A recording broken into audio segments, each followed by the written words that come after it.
Forget the scale. It's lying to you. For decades, we've been taught to count calories, step on the scale, and blame ourselves when the number doesn't move. But what if the problem wasn't your willpower? What if the way food is made and presented changes what your body actually absorbs and how it stores energy? That's the real lever for metabolic weight loss. And today I'll walk you through 7 evidence-backed mechanisms that matter far more than the number on a food label.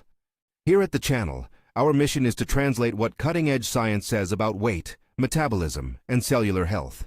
We closely analyze how the body truly processes energy to help those who have tried everything, from strict diets to exhausting workouts, but feel like their metabolism is still working against them. This video is not about shame, it's a technical explanation, paired with 7 simple, low-cost actions you can start today to unlock your metabolism. If this matters to you, hit like and tell me in the comments how many pounds you want to lose.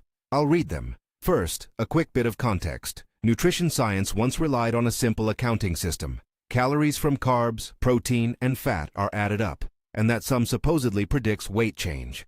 That approach, formalized decades ago, is still reflected on food labels. It's useful as a rough guide, but it ignores a crucial factor: the physical structure of food. Industrial processing breaks down cell walls, grindings and purees expose starches and fats, and manufacturers design textures and tastes to keep us eating. The result is that 2 foods with the same label calories can behave very differently in your body. Why? Because digestion is a physical and biochemical process that depends on how food is packaged at the microscopic level. When plant cell walls are intact, they can trap nutrients and slow digestion. When those walls are broken, by milling, blending, or cooking to extremes, nutrients become instantly available and flood the bloodstream faster. That changes glycemic response, satiety signals, the microbiome's fermentation, and ultimately whether your body stores more fat or uses it. So here are the 7 proofs. Each one is a short finding or observation, a plain English explanation of the mechanism, and a practical, immediate tip you can use. Proof 1. Start a meal with volume that doesn't add digestible calories. Start your meal with a big, low-energy volume first bite, a salad or a glass of water plus raw veggies, and you'll typically eat less overall. Studies show that starting with a low-calorie, high-volume item lowers total calorie intake at that meal in many trials. Mechanism. Foods with high water and fiber content increase stomach distension and activate stretch receptors that tell your brain you're getting full. That early signal dampens the appetite cascade and reduces the speed and quantity of later intake. Actionable tip: make it a habit. Before your main plate, have a salad, broth-based soup, or a large glass of water, plus raw vegetables. This isn't about deprivation, it's about changing the sequence so your brain receives the fullness signal earlier. Proof 2. Whole legumes and minimal processing beat instant protein. Traditional slow-cooked beans, lentils, and chickpeas produce steadier blood sugar and greater satiety than processed pulses or isolated proteins touted as instant. Mechanism. Intact legumes contain cell walls and resistant starches. These structures slow the release of carbohydrates into the bloodstream and feed the microbiome in the colon, producing short-chain fatty acids that improve metabolic signaling. When legumes are highly processed, that protective structure is lost and digestion becomes faster. Actionable tip: aim to include a serving of whole legumes most days, beans, lentils, or chickpeas, ideally cooked without over-pureeing. If using canned or bulk options, rinse and pair them with whole vegetables and a chewable texture to preserve the slowing effect. Proof 3. Your jaw is one of your best metabolic tools. Chewing more thoroughly and eating slowly changes hormones and calorie extraction in ways that favor metabolic control. Mechanism. Slower, more deliberate chewing increases saliva mixing, improves oral and gastric processing, prolongs the time food spends in the upper GI tract, and amplifies early satiety hormones like peptide YY. It also increases the energy cost of eating, the thermic effect of food, and can blunt the size of blood sugar spikes. Actionable tip: consciously chew each bite more and put your utensil down between bites. Make 20-30 chews per mouthful a temporary experiment. You're not trying to be perfect. You're trying to shift the tempo so your hormones and brain have time to register fullness. Proof 4. Liquids and smoothies often bypass satiety controls. Drinking calories tends to short-circuit fullness signals that would occur if you ate the same ingredients whole. Smoothies can be insidious because they feel healthy, but behave metabolically like sugar drinks if made with blended fruit, juices, or nut butters. Mechanism. Blending ruptures. cell walls and convert solid mass into droplets and free sugars that are absorbed rapidly. Without the chewing and structural resistance, the gut's mechanoreceptors and hormonal responses are reduced, leading to higher post-meal glycemic responses and less compensation later. Actionable tip: prefer whole fruit over fruit juices and be cautious with smoothies. If you do blend, keep the fiber and protein intact by using whole fruit, adding intact nuts rather than nut butters, and using the smoothie as an occasional convenience, not a daily replacement for a meal or snack. Proof 5. Your brain needs time. The 20-minute rule is real. There's a lag between eating and when fullness is registered. Rapid eating defeats this timing and encourages overeating. Mechanism: it takes time, often 15 to 25 minutes, for gastric signals and gut hormones to travel to the brain and be integrated into a conscious feeling of satiety.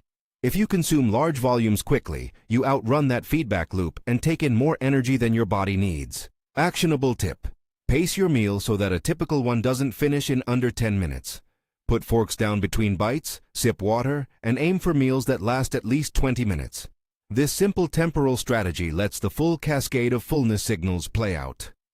Proof 6. Heat and processing change how much energy your body can extract.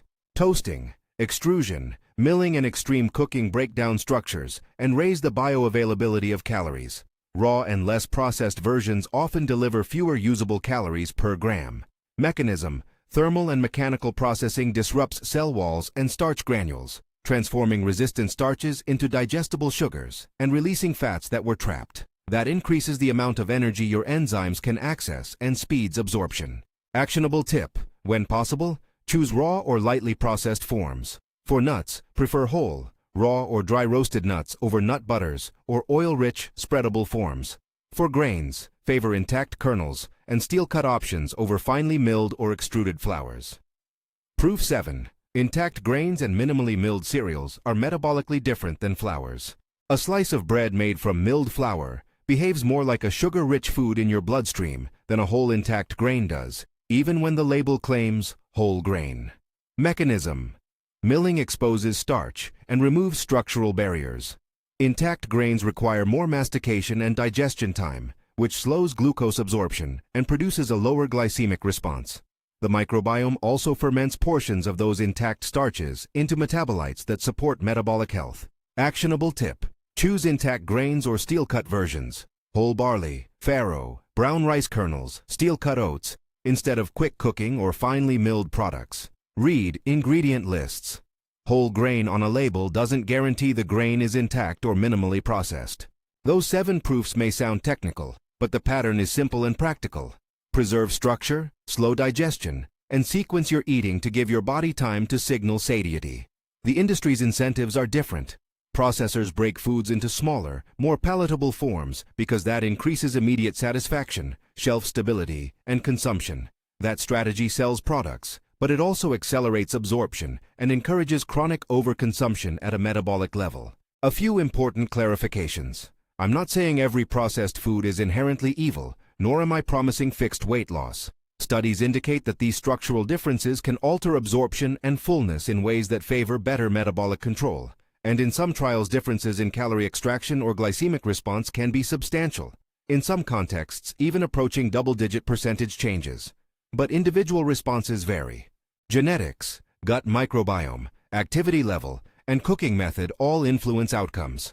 The safe takeaway is this: shifting toward intact forms and smarter eating sequences increases the odds that your body will handle energy more favorably without expensive supplements or extreme measures. Now let me translate each proof into an everyday practice plan you can follow starting this week. These are low-cost, practical, and scalable. 1. Preload with low-energy volume.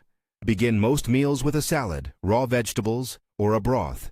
This simple order change gives your stomach and brain an early fullness cue and often reduces total intake.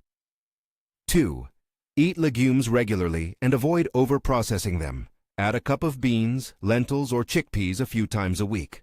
Prepare them whole rather than pureed when possible.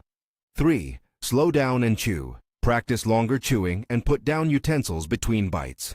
Make your meals last closer to 20 minutes. 4. Treat smoothies like a treat. Prefer whole fruit, If you blend, include intact fat and protein sources and consider eating the blend with a spoon to slow intake. 5. Favor whole, raw, or lightly processed nuts. Choose whole almonds, walnuts, or pistachios instead of nut butters as your default snack. 6. Choose intact grains. Replace quick flours and extruded cereals with steel-cut oats, whole barley, or minimally processed rice and wheat kernels. 7. Sequence your plate. Vegetables, legumes, protein, then starches. That order slows glucose entry and helps satiety signals align with intake. If you adopt even half of these habits consistently, you're changing the environment your metabolism reacts to. That often shows up as better hunger control, shrinking waist circumference, fewer mid-afternoon energy crashes, and sometimes more favorable blood sugar responses. Those are the metabolic outcomes that matter for long-term health, even when the scale moves slowly. Let's be concrete about a typical day. Instead of a smoothie and a pastry at breakfast, try steel-cut oats with whole berries and a handful of raw nuts, eaten slowly, or a savory bowl with legumes and vegetables. At lunch, start with a salad or a broth-based soup, then a moderate portion of protein and an intact grain. Snacks: whole fruit plus a handful of nuts beats packaged bars for satiety and metabolic stability. Dinner: prioritize vegetables and legumes or lean protein, with starch last and in controlled portions. These swaps cost little and don't require special products. I also want to address a common counter-argument. But I exercise a lot. Shouldn't calories in versus out be all that counts? Exercise is invaluable for cardiovascular health, muscle mass, mood, and insulin sensitivity, but it doesn't fully neutralize the metabolic consequences of ultra-processed foods and disrupted food structure. Think of it like this. Exercise improves the terrain, but what you feed the terrain still changes what grows. Better food structure makes exercise more effective by reducing the energetic load and stabilizing blood sugar. Another practical point: pay attention to markers beyond the scale. Clothes fitting differently, decreased waist measurements, more stable energy throughout the day, and improved hunger cues are meaningful indicators of metabolic improvement. Labs, fasting glucose, hemoglobin A1C, and triglycerides can provide additional objective feedback if you and your clinician agree they're relevant. A final caution: if you have specific medical conditions, diabetes, or are taking medications that affect appetite or glucose, talk with your clinician before making radical changes. These habits are generally safe and low risk, but individual circumstances sometimes require supervision. To make it easy to remember, here's a quick checklist you can mentally carry with you into the grocery store and the kitchen this week. Start meals with a salad, raw veggies, or broth. Eat legumes several times a week, minimally processed. Chew more. Make meals last, 20 minutes. Choose whole fruit over juices and be judicious with smoothies. Prefer whole, raw, or dry roasted nuts over nut butters as default snacks. Use intact grains and steel-cut or minimally milled products. Sequence your plate: veggies first, starches last. You were not weak. The modern food environment is engineered to exploit sensory and structural vulnerabilities. That industry design is the problem. Your response can be the solution. These 7 shifts leverage simple biology. Intact structures slow absorption, promote fullness, and align metabolic signals in your favor. If you want to dive deeper into meal timing, how spacing and timing interact with these structural strategies to further improve metabolic outcomes, I made a follow-up video that goes into practical meal schedules and timing hacks. Click the card on the screen now to watch it after this one. And if you found this useful, subscribe for more evidence-based, practical tips I share from clinical experience. Start small. Pick 2 changes and commit for a week. Notice how your hunger, energy, and the fit of your clothes respond. Over time, those small shifts build into metabolic advantages far more reliable than a daily obsession with the number on the scale. You don't need a perfect diet. You need better food structure and smarter habits. Forget the scale. Focus on the way food reaches your body. That's the real way to trigger metabolic weight loss.